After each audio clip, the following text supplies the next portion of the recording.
Good morning, or whenever. Welcome back. You'll notice the fancy new digs. We'll be playing around with the set. There's like a big TV up here. I might try and eventually get kind of added in. They're not letting, they've asked us not to put anything up on the walls yet because they're still kind of like fixing stuff up. So I had to bring my Honor King End Racism banner up there myself. Although come to think of it, I could just bring some magnets up tomorrow. So I'm going to bring some magnets up tomorrow, which you will already know if it worked or not, because you'll have been in class probably before you see this. So that's pretty interesting. I don't know if my plan's going to work, but you already do. But I will have known by the time you see this, just so I can come running back and go, it worked, because I don't know it worked. Anyway, time's weird. Let's talk about history. Specifically, let's talk about this guy, President Nixon, and the counterculture that sort of comes up against Nixon and against sort of the establishment. So we're going to talk about hippies, we're going to talk about protests, we're going to talk about music, we're going to talk about Watergate, President Ford, President Carter, and all kinds of things. We're going to be going quick, covering a few decades in a few minutes. So let's start with the counterculture. We talked about Vietnam. We talked about, Nixon taking over as president. We talked about Cambodia. We talked about the peace treaty, Vietnam being conquered, and all the rest of that stuff. So let's talk about what's happening in America with these counterculture folks. Now, in the 1970s, starts with a draft for the Vietnam War. Vietnam War is not going so great. They need more soldiers. Not enough people are volunteering. So we use the Selective Service Act to randomly draft soldiers. So randomly pick men of fighting age to join the military and go fight in Vietnam. Now, there's a lot of protests against this. A lot of people don't want to go fight in the war for one reason or another. And if you got randomly selected, you didn't have a choice. It was go to war or go to jail. And this is one such. This is an example of one of the cards. It's kind of torn up a bit. If you check in your, depending on if you had any family that was here in the country during this time, they might have relatives' old draft cards. This is for Juan Edwin Doherty, I think, from Chicago, Illinois. That was his draft card. So one of the ways to protest against the draft was to burn your draft card. Now that was super illegal. Because if your number got called, you were supposed to show up, and if you didn't show up, illegal. And there were a lot of other ways to dodge the draft, to not have to go to war. So a few famous draft dodgers include these four gentlemen. Bill Clinton, sorry about that. Bill Clinton, I forget, I think he stayed in school and got a bunch of educational deferments. President Trump, he got diagnosed with bone spurs in his feet, I think. Joe Biden, he stayed in school as long as he could, and then I think he got some medical deferments. I forget the exact reason. And then President George W. Bush joined the National Guard in Texas, but failed to show up for most of his weekends in the National Guard. So... plenty of other people draft dodged. I'm not,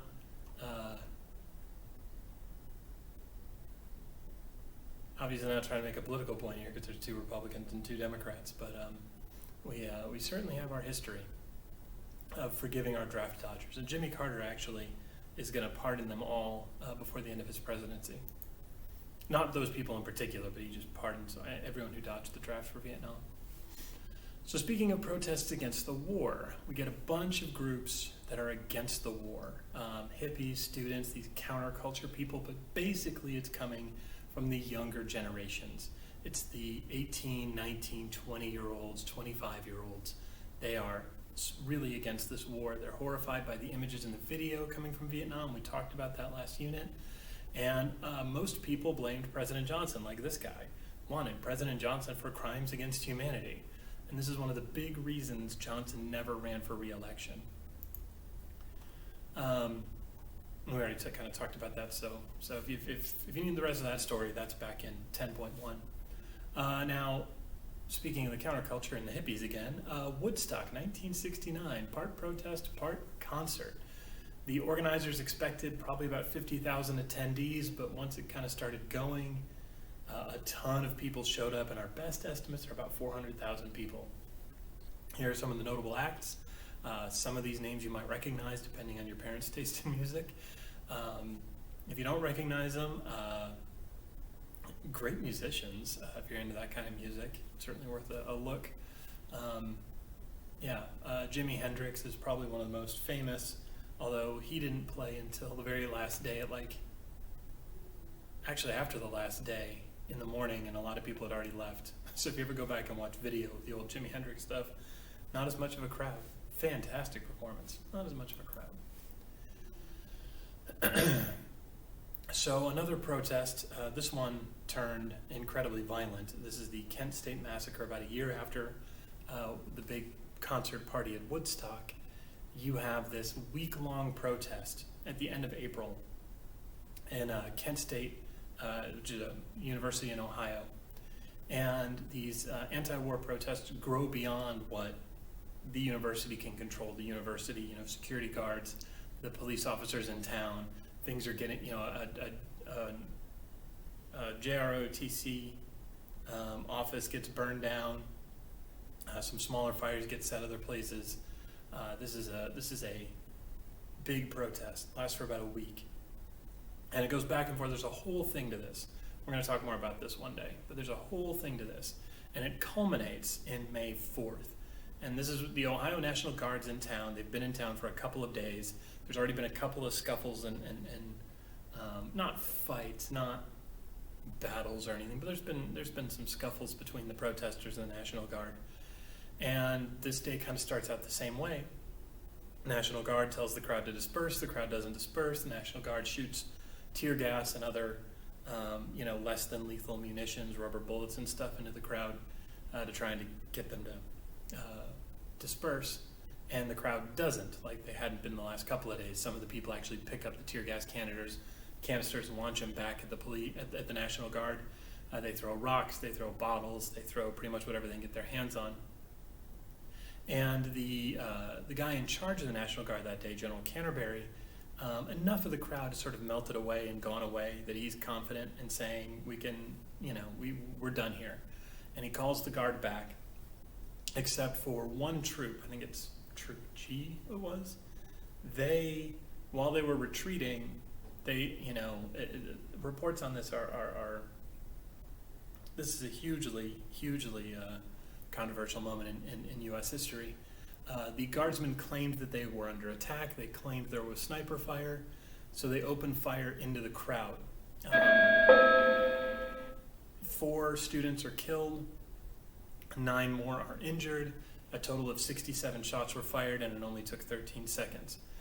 These 4, Allison Krauss, William Schroeder, Jeffrey Miller, and Sandra Scheuer, are the 4 that were killed.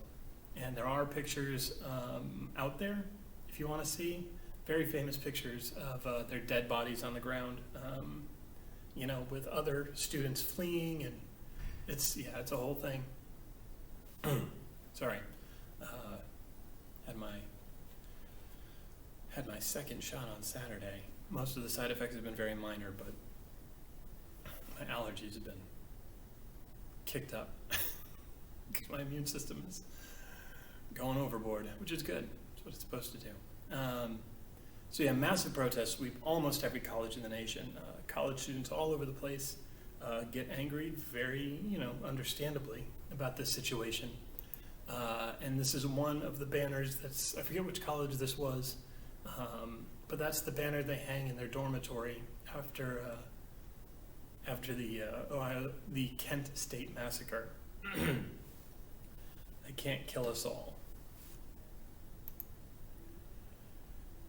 So another thing that happens, this is a busy decade. We're going to talk about a lot of things that happen very quick. And we'll, slow down and talk about some of these in particular in class, but we got a lot to cover. So the Equal Rights Amendment of 1971.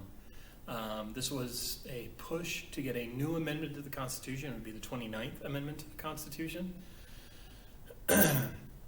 And it's a pretty short amendment. A lot of them are, honestly, when you look at them, but this one's pretty short even by those standards. And it says that the equality of rights under the law shall not be denied or abridged by the United States or by any state on account of sex. So this is basically an amendment that says women and men have equal rights under the law. Now, if you're thinking to yourself, that sounds a whole lot like the 14th Amendment. The 14th Amendment doesn't explicitly say men and women, right? It doesn't explicitly say sex or gender. It just says all citizens have equal rights under the law. And the reason why people pushed for this amendment, the Equal Rights Amendment, is a lot of women's rights advocates have been pushing really hard in these Supreme Court cases to say that the 14th Amendment did cover gender, did cover sex. And in some of the cases they would win, but in a lot of the cases, the judges, the Supreme Court would basically say, no, this isn't a 14th Amendment thing. So if they're told over and over again, it's not a 14th Amendment protection, that's why they decide to go out and try and get it as a new amendment. It does pass the House, and it does pass the Senate, two of the big hurdles you need to get a new amendment. But 38 states need to ratify it. They need to all have votes, and they need to give it the okay. And they have about 8 years to do it. And there's a big opposition to this movement. There's a big opposition to the Equal Rights Amendment. The biggest group was called Stop ERA. Stop ERA, obviously Stop the Equal Rights Amendment, but Stop actually stood for something. Stop taking our privileges. And the leader of this particular group is a lawyer by the name of Phyllis Schlafly. I'm not very good at pronouncing that name. It's got those two L's there. It's not that hard of a name, I guess. I'm just bad at it. And the Stop ERA group basically said that the Equal Rights Amendment would take away women-specific rules like men and women's bathrooms, women being allowed to be a dependent of their husbands when they filed taxes so that they can lower the tax burden of the family, force women to sign up for the military draft, and with all the draft protests in the 1970s we've just been talking about, a lot of women don't want to get signed up for the draft, and a whole lot more. And basically what they were doing and what they said they were doing, if you go back and read their stuff and listen to their stuff and watch the video we have of those people and when they would come on TV and when they would have their rallies and stuff, they would say that they were trying to defend traditional American values. The woman stays at home, has the kids, takes care of the house, the husband goes to work and provides for the family. And that's what they were trying to defend. They didn't want the Equal Rights Amendment to try and get rid of that idea. And they succeed. They're the side that wins, because by the deadline of 1979, I think 35 or 36 states had ratified it, but not the 38 required. So the Constitution was not amendment. The Equal Rights Amendment is not in the Constitution. So the Endangered Species Act of 1973, this does exactly what it says it does. It protects endangered species in the U.S.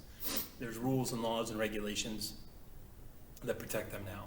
And this was very much a grassroots environmental groups, people on the ground that got it more and more and more popular until the politicians finally took notice and went, oh snap, we can get their votes if we do this thing they care about.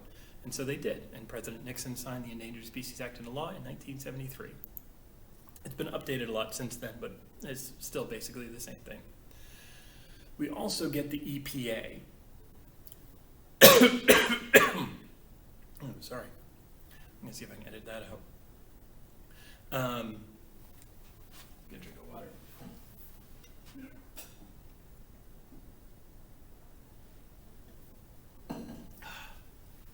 Okay.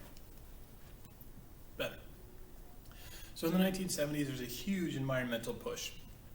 And that's because they were pushing back against what people saw as very dangerous things to the environment. We're testing hydrogen bombs out in the Bikini Atoll. And you might be thinking, why'd they name a group of islands after a two-piece bathing suit? No, the two-piece bathing suit was named after the islands because they were testing nuclear bombs there, And the two-piece bathing suit was so shocking, it was like a nuclear bomb went off in the fashion industry. That's true, by the way. We also have these massive oil spills from oil tankers and oil drilling rigs in the ocean.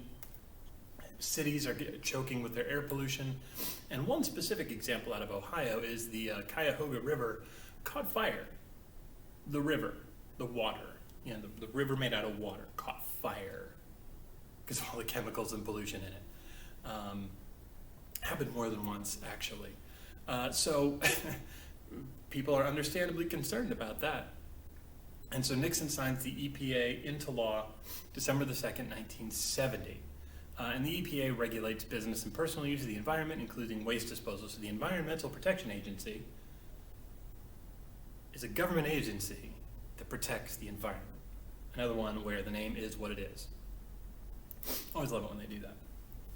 So that's the counterculture, that's the environmental movement, that's all of those things. Let's talk about President Nixon. The culture war, the Vietnam War, and Watergate.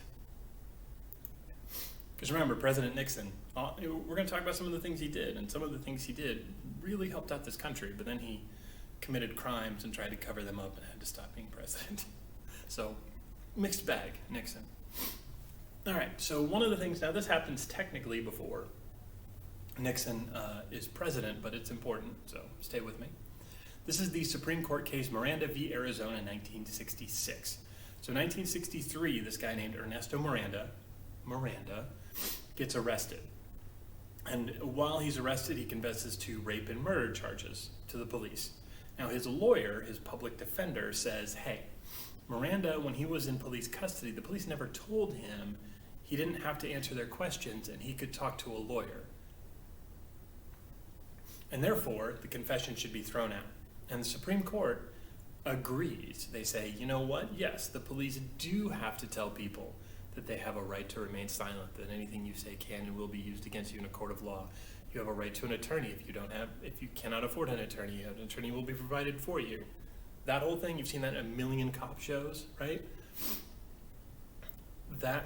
Now they don't have to word it exactly right. So like if, you ever see someone getting arrested and the police officer like messes up one or two of the words, it's not a get out of jail free card. But yeah, so that's where that comes from. So that's important in this era. I mean, for a lot of reasons, because it's one of the rights that you have today, but also because of how it had at least a little bit of an effect on the election of 1968. Now, we already took a look at this back in 10.1, but just a reminder, Hubert Humphrey, the Democrat, lost most of the South, which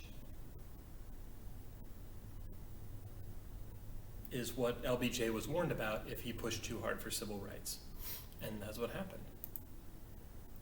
So Nixon has what he calls the silent majority.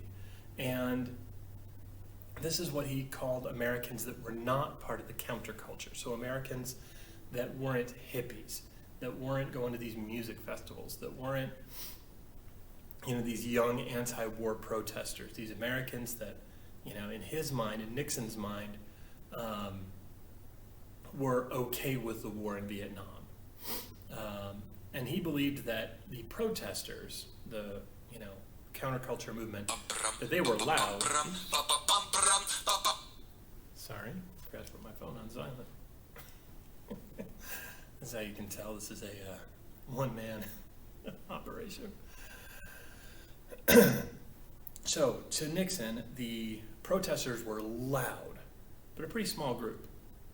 And the rest of the country was fine with everything happening in Vietnam. They just weren't that loud about it, so we called them the silent majority. Also ran on, we'll get to that. So one of President Nixon's strategies when he ran for president in 1968 was what was called the Southern Strategy. And this is the parts of the Republican Party anyway, including Nixon and this gentleman, Barry Goldwater. They tried this in 1964, which was to oppose civil rights laws. So if the Democrats are going to be the party of civil rights laws, then the Republicans, in an effort to get the South, are going to sort of be anti these new civil rights laws. So they could earn the votes of these white Americans who disagreed with giving civil rights to black Americans. And if you've heard of like, oh, I heard the parties switched in the 1960s, this is like, they didn't exactly switch on everything, but this is definitely one of the things they switched on, right? Because, you know, the Republican Party is the party of Abraham Lincoln, the guy who freed the slaves. Abolitionists back in the Civil War period tended to be Republicans.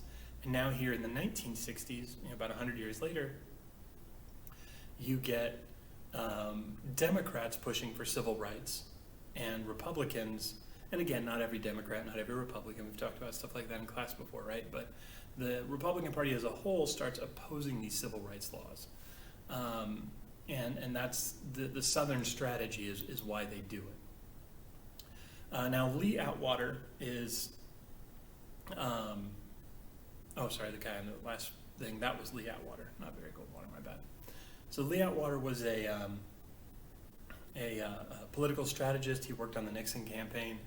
And in 1981, he was giving an interview, and he did tell the guy who wrote the interview not to publish this part. The guy published it anyway. So I'm not going to say the N-word, because I hope that's obvious why I'm not going to.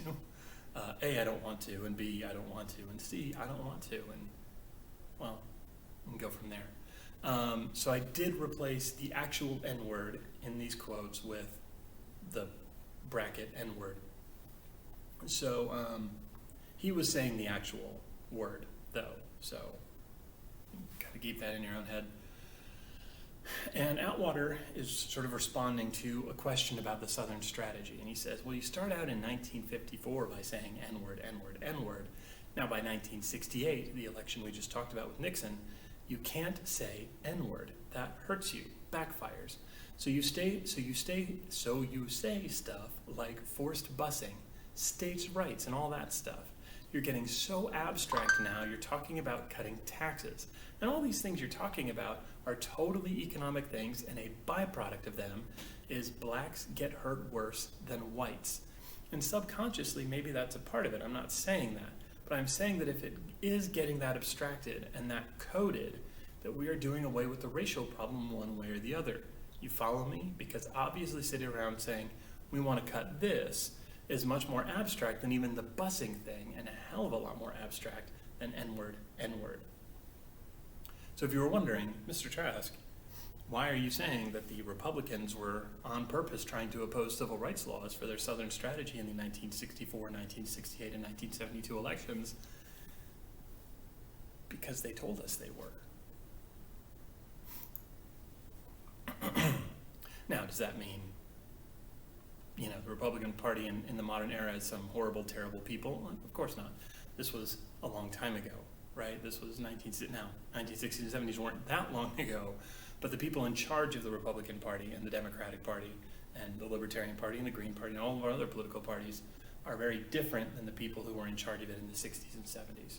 So I just want to make sure that's clear.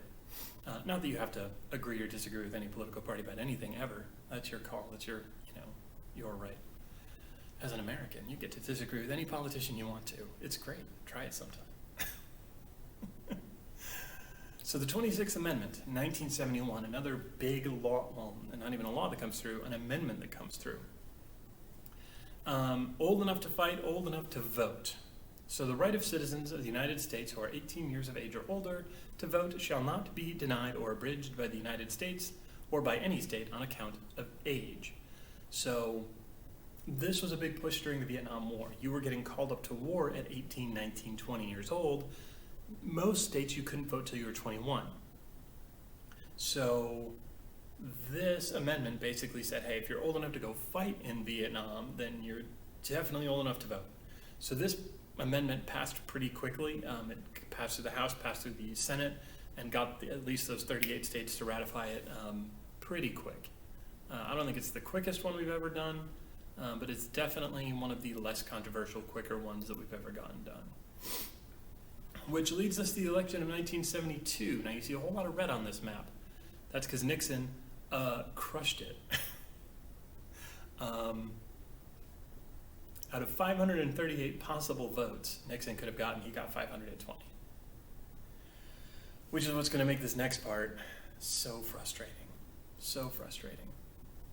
This part's not frustrating. This part's fine. So Nixon in China in 1972.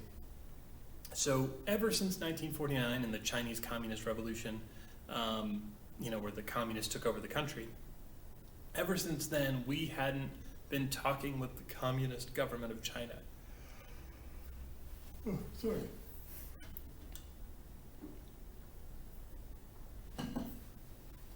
Because we still recognized the old Chinese government that had been overthrown in the revolution. Now, Nixon makes a 7-day trip to China, visits 3 cities, goes to all these dinners, all these meetings, photographs, video, everywhere. And the trip ended with the US and China officially reestablishing diplomatic ties. So we officially had diplomats in China, they officially had diplomats in the US, and we were officially talking again. We weren't allies, still opposed on a lot of things, but not a bad step. And it was said back then, and whether this is true or not, I'll leave up to you, but it was certainly said back then that only Nixon could have opened China. Nixon was a known anti-communist, and the Republican Party was known for being very hard on communists. Remember Joseph McCarthy in the 50s? He was a Republican, remember? So if you had sent a Democrat who was not known to be hard on China, if you sent him to China, then people might have thought, oh, we're giving in, oh, we're giving up. But if you send Nixon, who hates communism, and the Republican Party, who's very anti-communist, well, they're not going because they love communism. They're going because, we need to figure something out. And later that year, Nixon just keeps racking up these foreign policy wins. He gets into Russia and puts together the SALT I Treaty, which is part of his détente strategy. And détente is basically the beginning of the modern day nuclear disarmament strategy, right? Let's back away from mutually assured destruction. Let's back away from Kennedy's, brinksmanship strategy. Remember, Kennedy was, willing to shove, the whole shove the guy and then, point his finger near him. I'm not touching you. You can't tell mom. I'm not touching, right? Kennedy was willing to get in their faces about things. Nixon was willing to stand up and be strong about this stuff, but he was, hey, let's calm things down a little bit, right? Let's cool things down. And so the US and the USSR agree. We get a treaty with Russia, our biggest enemy in the Cold War, right? We get a treaty with them. It's not a peace treaty. Cold War's not over. But we do agree to limit the number of nuclear missiles we have. If we want to make more, we have to get rid of the old ones. If we want to put some in submarines, we have to get rid of other nukes somewhere else. And the USSR probably comes to the table because of the successful trip to China, right? Because China and Russia were 2 really big allies. They were the 2 biggest communist countries at the time, most powerful, most influential communist countries at the time. And Nixon had just started making deals with China. So Russia either has to somehow get involved or they're going to get left behind. And this is how Russia gets involved, the SALT I Treaty. Now there is a SALT II Treaty, there's other treaties we've had with Russia over the years that kind of, continue down this line, but Nixon was the one that got the first one going. Now, there is some pushback on Nixon, right? Remember when FDR started passing too many laws and gaining too much power, Congress kind of pushed back. Similar thing with Nixon, except instead of social programs, it was with war. So, remember 10.1, we talked about the Vietnam War, and we talked about Nixon bombing Cambodia. Just, to show off what a crazy guy he was and how he would do anything to win the war and get Ho Chi Minh to come to the table. And, Congress lets him do it, right? It happens during the war, all of it goes on the way it happens. And after the war, Congress puts together a set of rules. They pass a law, the War Powers Resolution of 1973, and they say, okay, Nixon and any future president, you don't just get to bomb wherever you want. You don't just get to go send the military anywhere you want. Congress gets to declare war. So, now the president is the commander-in-chief of the armed forces, absolutely, but Congress is the one that says you get to go to war or you don't get to go to war. So Congress basically puts this law in place that says, here's specifically what we mean when we say we have the power to go to war. The president is allowed to send military forces wherever they need to go. But the president has to tell Congress within 48 hours. You have to inform Congress within 2 days, right? And then you get 60 days at most before you need permission from Congress. Now, it's probably not going to be a war, right? We haven't declared a war since World War II. But Congress will probably get you an authorization for the use of military force, which is what we used in Korea. It's what we used in Vietnam. It's what we're using today in Afghanistan and Iraq, right? And Nixon vetoes this bill because he's the president. He doesn't want to follow these rules. I don't know what president would. But Congress overrides the veto pretty easily. So the War Powers Resolution 1973 is currently a law. It's been updated over the years, but presidents still have to follow these general rules.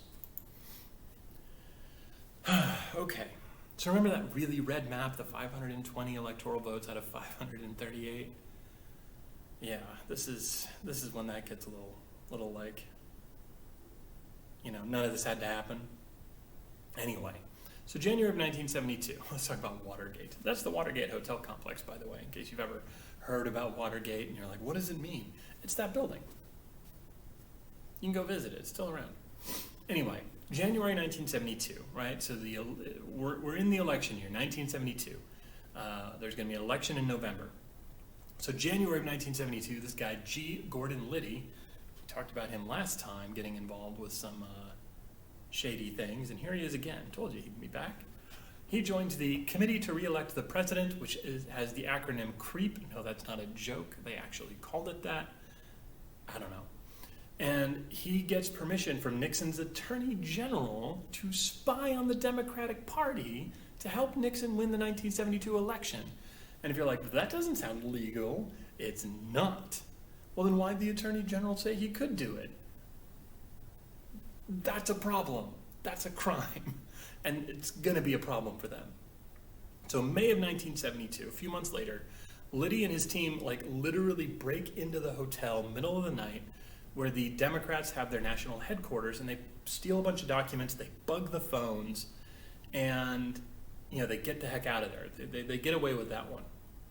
Now, the next month, there's some more break-ins, but this time, one of the times anyway, the men involved get caught. And it gets traced back to the White House, and the White House denies any involvement. But Bob Woodward and Carl Bernstein, who are Washington Post reporters, discover a cover-up by the White House. This is a 2-year-long investigation at this point. It's going to come to a head in 1974, right? So we're going to hit a quick thing of this timeline. The President's Men, I think, is the movie. It's in your Unit 10 digital notebook under the resources section. But there's a fantastic movie that just goes over all of this from Bernstein and Woodward's point of view. It's got Robert Redford and what's the guy? Anyway,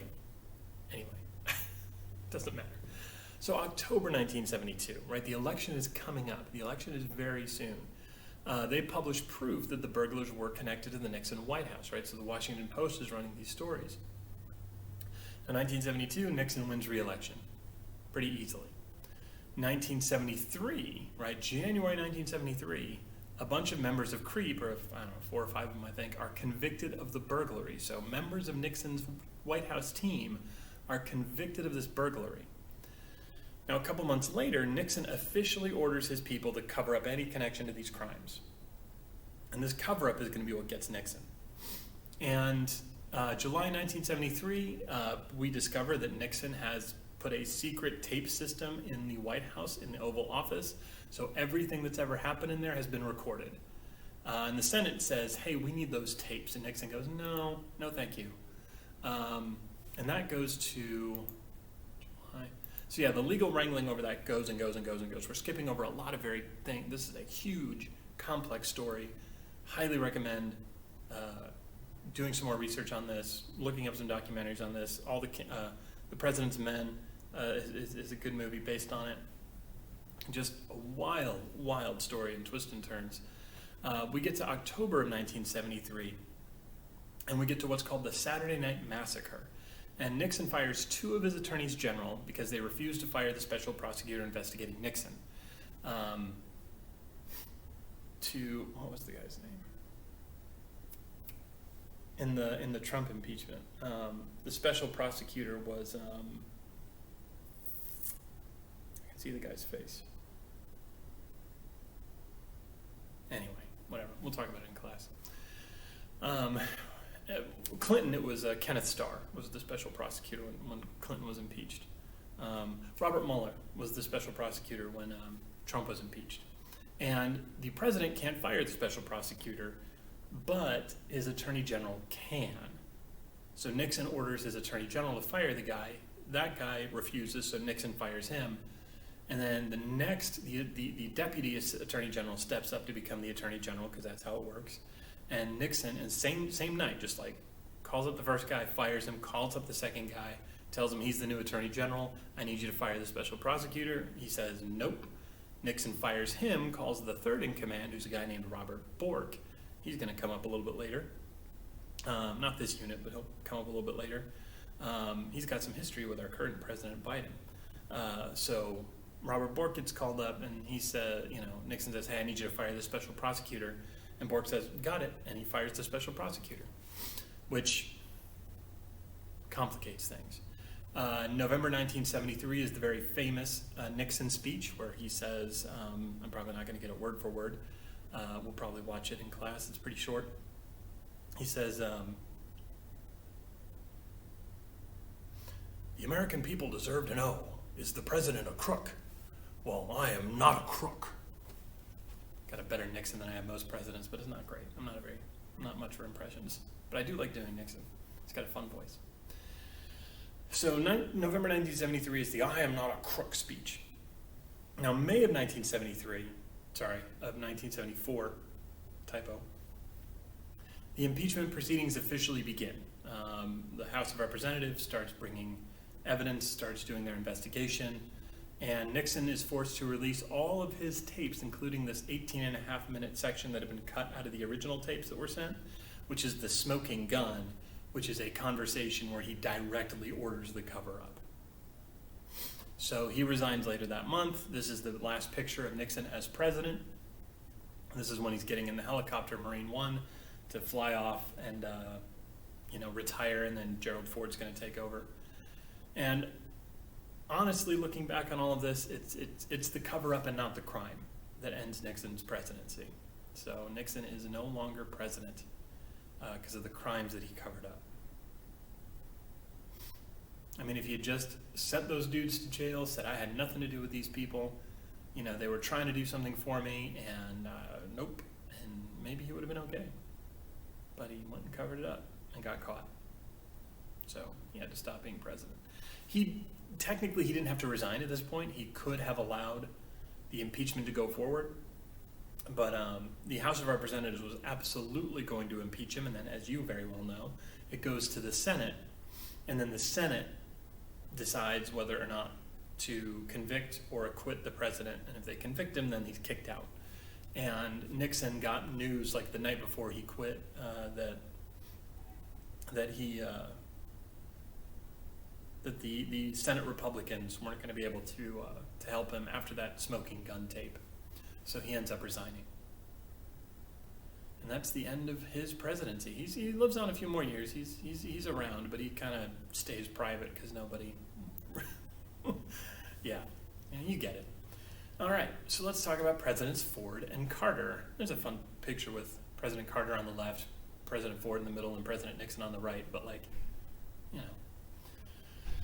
pardons, crises, and peanuts. We're not really going to talk about peanuts so much, just a little bit. Pardons and crises, though, we're going to talk about a lot in the 70s. So After President Ford takes office, he tells the country, "My fellow Americans, our long national nightmare is over." Kind of. You see, Nixon can still be investigated for his crimes even though he's not president anymore. So Ford decides, he kind of has this decision in front of him, right? Do I allow this investigation to happen and, have a bunch of people in the country who still support Nixon get really angry and have all the people that don't support Nixon get really angry and maybe divide the country further? Or do I give Nixon a pardon? He admits that he was guilty, but we just go ahead and toss it out. And that's what he does. He issues a full, free, and absolute pardon for any crime Nixon may have committed in office. And I think this picture is from that speech where he tells the American people that he did that. And this ends any investigation into Nixon's crimes. So that those investigations are over. There's no chance he's going to go to jail. There's no chance anything's going to happen to him other than he's not president anymore. And a lot of historians will tell you that's what dooms Gerald Ford's presidency, that he's going to be a one-term president the moment he makes that decision. Okay, so we need to rewind to 1973 real quick, but the effects of this are going to be felt the rest of the 1970s and into the 1980s. So in 1973, we have what's called the Arab-Israeli War or the Yom Kippur War.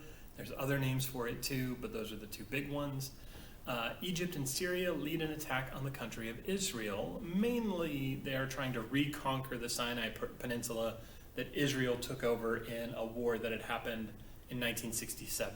So they were trying to sort of reconquer land that they had lost in that war. Typical territorial war thing. We've seen that a million times in world history. And the U.S. backs Israel, and Russia backs Egypt and Syria. It's a Cold War war, of course, that's what's going to happen. We don't have American troops fighting. Russia doesn't have Russian troops fighting, but we sure have American guns and American money, and they have Russian guns and Russian money. You know the drill. We've seen this a few times already. So what happens is OPEC, the Organization of Petroleum Exporting Countries, punishes the United States for backing Israel in this war, and basically says, we're not going to sell you oil anymore. That's like Saudi Arabia. that's these really big oil producing countries in the Middle East, and they're just not going to sell to the U.S. anymore. This is going to be a huge problem for both President Ford and President Carter. So let's get to President Carter. Plenty of stuff happens with Gerald Ford. We have to get through so much in American history so quickly. We don't get a lot of time with it. Jimmy Carter ends up winning by a lot. Not as much as Nixon won by last time, but definitely a pretty solid win.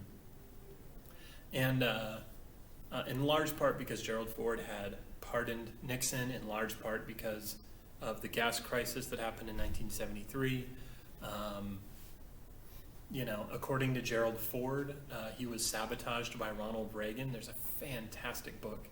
I'll make sure. I think it's listed in the resource section in your Unit 10 digital notebook. But it's a book called "Write It When I'm Gone," and it's a book by a reporter that interviewed Gerald Ford over his entire political career almost. And they would do normal interviews, which was fine, but they would also do these "Write It When I'm Gone" interviews that Ford said, I will tell you exactly what I'm doing, exactly why I'm doing it, exactly what I think about people, as long as you agree not to publish this stuff until I'm dead. So when Gerald Ford died in, I think, the 1990s? Early 2000s? Well, it's in the notebook. That book gets published, and Gerald Ford hated Ronald Reagan for a whole lot of reasons, but he felt betrayed by Reagan because of the election of 1976. And again, we don't have time to get into all of that, all these incredibly interesting stories about American history, so you're going to have to find time. Maybe after the Star Test we'll get to talk about it. Who knows? Anyway, Carter wins by a significant margin, and the whole Peanuts thing is Jimmy Carter, because he billed himself as being so honest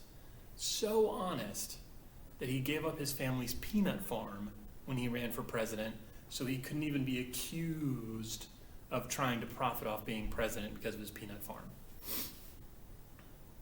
I don't know if that's why he got elected, but he did get elected.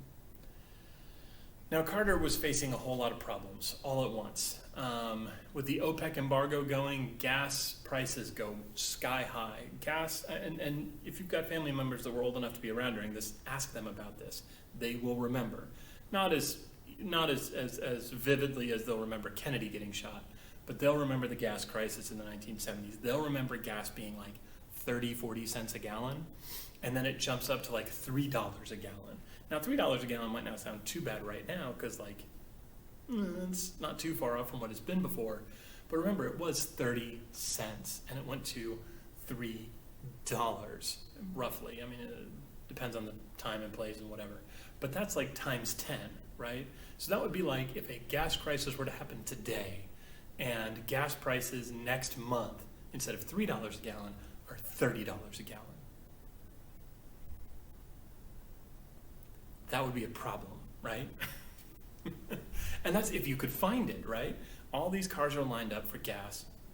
This is when we set the interstate speed limits to 55 miles an hour to save gas. That's why we have these speed limits on the highway. Fights would break out in these gas lines. President Carter could not resolve this situation, which definitely hurt his chances of getting reelected. Absolutely hurt his chances of getting reelected. And he gives this speech July 15th, 1979. The election's in 1980, right? So a year before the election, he gives this speech. It's longer than this, but this line here, it might have been true. And maybe Jimmy Carter felt he had to tell the truth, but it was politically unpopular. And a lot of historians will point to this speech as one of the big reasons Carter lost the 1980 election. And he says in this speech, malaise and stagflation. Now, he never says the word malaise, but it's called the malaise speech. And he says, the threat is nearly invisible in ordinary ways. It is a crisis of confidence. It is a crisis that strikes at the very heart and soul and spirit of our nation's will. We can see this crisis in the growing doubt about the meaning of our own lives and in the loss of a unity of purpose for our nation. A growing doubt about the meaning of our own life. You want the president out there saying we don't understand what meaning our lives have anymore? Whew. I mean, look, if Carter thinks he needs to tell people the truth and he thinks that's the truth, that's a brave politician. One that's about to get beat real bad in an election, but certainly a brave thing to say for a politician. The U.S.'s economic strength was crumbling. Unemployment was high. Inflation was high. It's not as bad as the Great Depression, right? It doesn't get nearly that bad. But if you're comparing the economy during your presidency, and the best you can say is, well, it wasn't as bad as the Great Depression, that's not going to be good for your re-election chances. And it wasn't. Now, Carter does get a huge win in his presidency. And that's the Camp David Accords in 1978. Jimmy Carter invites the leaders of Egypt and Israel to some peace talks. Anwar Sadat is the gentleman from Egypt. I'm not going to be able. Forgot to refamiliarize myself with his name. So apologies for pronouncing it wrong. Menachem Begin of Israel, and this allows for peace in the Middle East. That's the slogan: peace in the Middle East. And there had been 3 wars between 1948 and 1973 with Israel against its Arabic neighbors. And now we could actually have peace between these people. This is a huge success for President Carter. This is probably one of the biggest successes he has as president. So good job, Jimmy. Now, we've already put a few nails in Jimmy Carter's presidential coffin. Not his actual coffin. Jimmy Carter's still alive. He's not dead yet. He's in his 90s, but he's not dead yet. But the Iran hostage crisis is the last nail in his presidential coffin. He's not going to recover from this. So 1979, the Shah, the leader of Iran, was overthrown in a revolution. Now, if you want to get into why the Shah was in power, why he got overthrown in a revolution, we're going to have to go back to the 1950s and the U.S. getting involved in Iran during the Cold War. It's complicated, but basically the U.S. put the Shah in charge back in the 1950s, 1970s. The Iranians finally get sick of it. They overthrow him. And the U.S. gives him shelter, right? He says he has, he escapes Iran, and the revolutionaries in Iran demand that he return for a trial. The U.S. says, oh, he's got cancer. He's coming to hospitals in the U.S. to get treatment for his cancer, and we can't give him up, which makes a lot of those revolutionaries in Iran real mad at the U.S. So this group of Iranian students, these people right here, they decide they're going to just invade the U.S. embassy in Tehran, the capital city of Iran, and just take it over. And anybody in there, they would take hostage. So they take, I think it's like 50 or 60 diplomats hostage, maybe it's 80. Anyway, the exact number is not the most important thing. And Carter's unable to free the hostages before he loses the election in 1980. He tries negotiating, he tries sending in like a military special ops team to rescue them. That fails. Just can't get it done, can't get it to happen. And minutes after Ronald Reagan takes office in January of 1981, all of the hostages are released.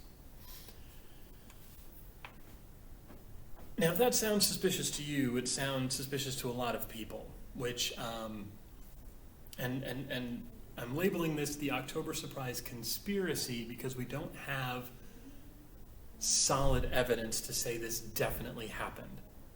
But there is some circumstantial evidence. There's some, claims people have made over the years. There's some documents that have been kind of unearthed over the years. No smoking gun like we had with Nixon, but like enough that I want to tell you about it, but also make sure you understand this is a conspiracy theory. We don't know for sure. We don't have solid evidence on this. If you want to dig deeper into this, there's a lot of stuff. There's documentaries about it. There's, books about it. So you can kind of make up your own mind about it. But the question on the October Surprise conspiracy is, did the Reagan campaign secretly work with the kidnappers in Iran to make sure they didn't release the hostages before the election? Basically, Reagan gets in touch with these people who had kidnapped our diplomats and said, hey, hold on until after the election. Once I'm president, I'll give you a better deal. Did he do that? I can't say for sure that he did. But there are a lot of accusations that he did. So dig into that one if you're interested and see what you think. So next time on U.S. History, I was hoping to get this done in less than an hour for the whole thing. I did. Yes. Next time on U.S. History, my lifetime. 1982 is coming. I get born in 1982. This whole next unit, almost, is in my lifetime. I'll be around for all of this. President Reagan. I was a kid when Reagan was still president. President Bush is the president I think of as president because he was president when I was, old enough to know things about presidents. President Clinton, sorry, just a second. President Clinton, President Bush Jr., Obama, Trump, and Biden will get up to the present day, and we'll see you next time. So, to be continued.